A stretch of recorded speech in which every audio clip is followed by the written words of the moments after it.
America, as you know, Boston has been a city with high tensions for some time now.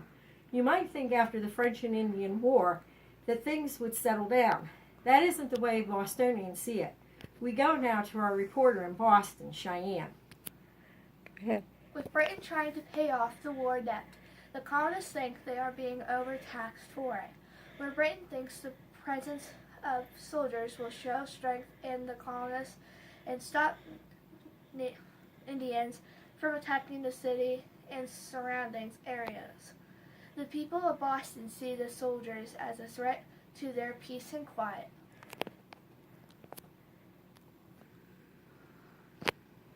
These soldiers are always marching and drilling and making sure their weapons are working. They fire those cannons without warning, scaring everything and every living soul around here. You should see my chickens, not a feather on them.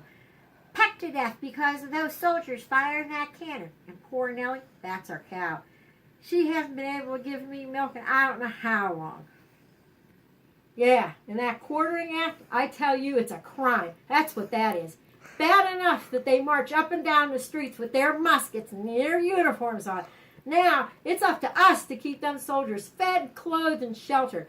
Why, I ask you, who in England would put up with that? You tell me, who? Wait, okay. We all know about the Quartering Act, but it seems that Stamp Act had an impact too. Now every newspaper will license, land title, and documents has to be stamped and a fee added on. Although the act which states the British Parliament has a total authority over the colonists was taken away, it really made people angry. What really set the stage for today's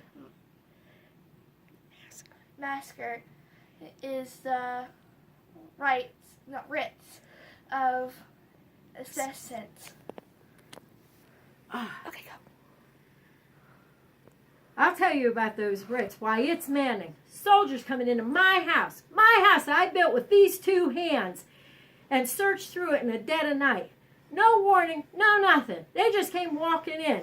Me, my good wife, and our 7 kids are standing outside in the yard. Now, mind you, it's freezing cold, and it's raining. And just because they thought we had some, well, I'm not going to tell you what they thought we had.